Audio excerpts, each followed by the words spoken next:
Olá, tudo bem? Vamos analisar aqui alguns tópicos referentes à a lei conhecida como Lei Maria da Penha, Lei 11.340 de 2006. Né? Essa lei é muito importante para o nosso concurso da Guarda Municipal, uma vez que normalmente se solicitam alguns tópicos, né, dessa lei, alguns artigos, alguns dispositivos dessa lei.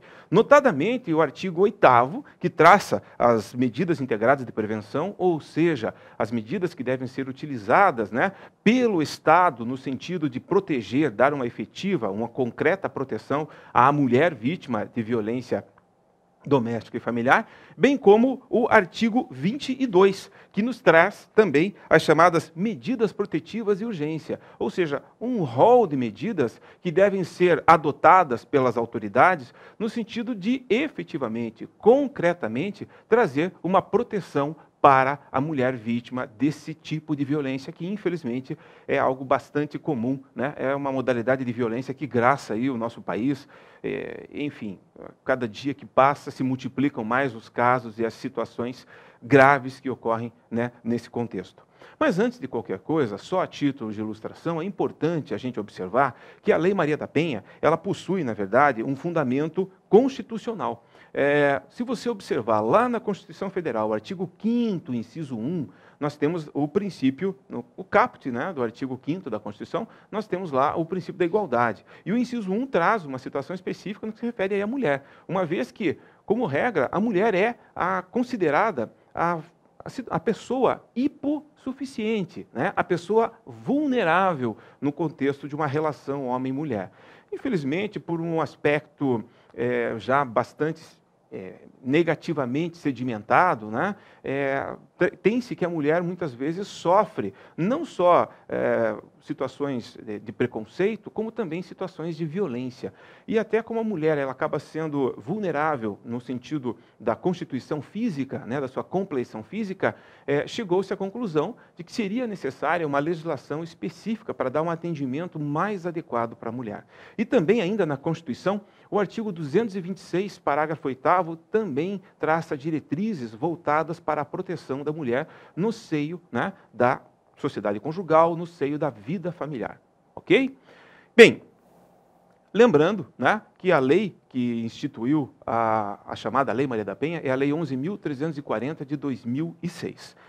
Essa lei, rapidamente, tem o nome, ficou conhecida como Lei Maria da Penha, porque, na verdade, houve uma senhora chamada, ela existe, é viva ainda, Dona Maria da Penha Maia Fernandes. Ela foi vítima de graves atos de violência praticados pelo então esposo que ela possuía. Ela foi vítima 2 vezes de tentativa de homicídio, né?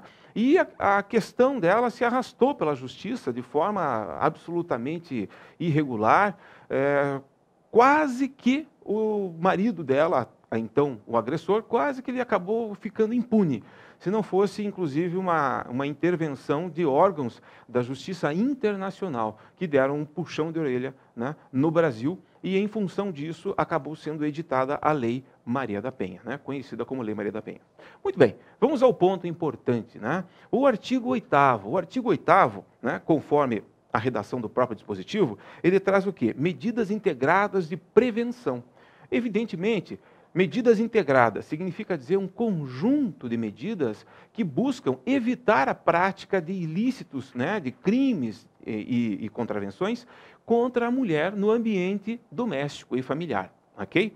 Então, nesse contexto, esse artigo 8º, ele é até um artigo relativamente extenso, mas a gente vai ver cada um desses dispositivos, mas, em síntese, eles buscam, né, esse artigo busca traçar uma série de planos, de estratégias para que o Estado, através dos seus órgãos competentes, as polícias, o Ministério Público, bem como as guardas municipais, né, e ainda o Poder Judiciário, possam, então, agir em conjunto, né, traçando medidas para evitar a ocorrência desses ilícitos que atingem, como regra, a mulher. Ok? O importante, antes da gente começar a ler o dispositivo, é perceber que esse dispositivo ele foi criado por quê? Porque se percebe que, normalmente, as entidades que têm a função de proteger, de tutelar, né, a segurança do cidadão, especificamente, nesse caso, da mulher, essas entidades, esses organismos, eles acabam atuando de forma isolada, de forma independente. Basta você perceber o seguinte, que normalmente, quando a mulher é vítima desse tipo de violência, ela é atendida numa delegacia específica, né? E o que ocorre? Posteriormente, a autoridade policial termina a sua atividade e, muitas vezes, a autoridade policial não fica sabendo, não tem informação oficiosa ou mesmo oficial de qual foi o desdobramento daquela situação. Ou seja, a autoridade policial, bem como, a título de exemplo, a Guarda Municipal, que tem o primeiro contato, né, com aquela situação, acaba não sabendo, posteriormente, qual foi o resultado final, se aquela pessoa teve um socorro adequado, se ela teve um atendimento adequado por parte da Justiça e por parte do Estado.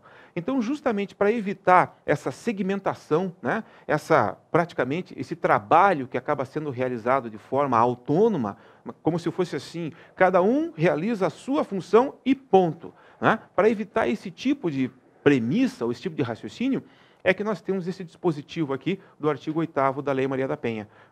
Como disse a você, o objetivo é que todos esses órgãos, todas essas instituições trabalhem em conjunto e de forma ordenada para evitar novas ocorrências dentro daquilo que for humanamente possível. Então, veja só, observe comigo aqui a redação desse artigo 8º, o 8º caput.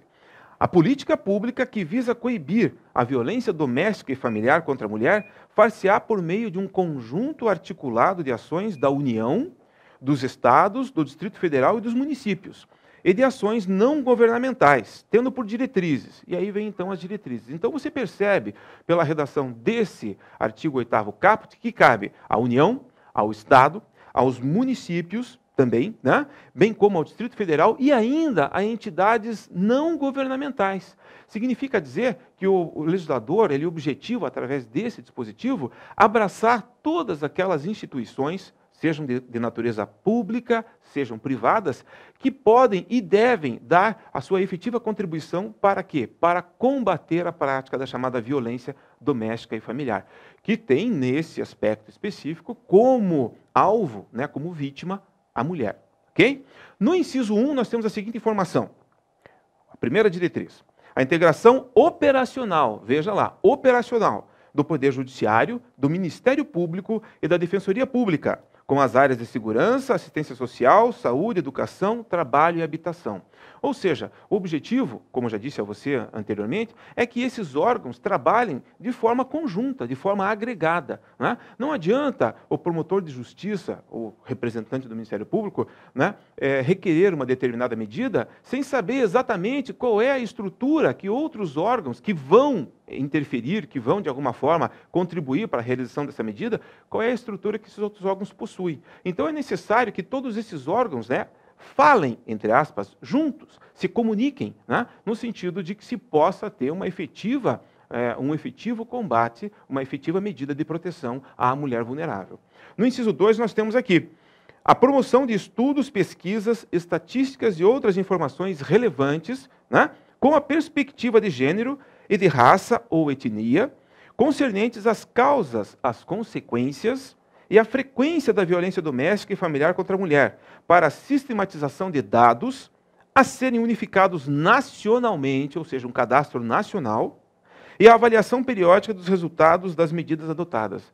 É evidente, se você quer combater um flagelo, uma situação que é praticamente epidêmica, que é a violência contra a mulher, você tem que ter dados, informações, para que você possa, através dessas informações, traçar planos, metas, objetivos claros, concretos e mais, uma vez que você implemente esses objetivos, para que você possa verificar, depois de um certo tempo, para que você possa verificar quais são os resultados que você está alcançando em decorrência da implementação desses objetivos. E para isso é fundamental a estatística, para isso também é fundamental o levantamento de campo. Né? Por quê? Porque através dos dados concretos se tem como efetivamente analisar qual é o, entre aspas, remédio que eu posso aplicar para combater aquela situação. E nós sabemos que, como regra geral, normalmente a população que mais sofre Não exclusivamente, mas normalmente a população que mais sofre esse tipo de violência é aquela população desassistida, aquela população que não tem condições financeiras.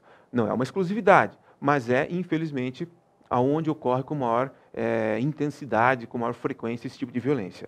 Então, na verdade, veja, a promoção de estudos e pesquisas, estatísticas. Por quê? Porque os dados coletados são muito importantes, com uma intenção específica de evitar a prática de novas infrações. É esse o pano de fundo desse inciso 2 aqui do artigo 8º da Lei Maria da Penha. Inciso 3.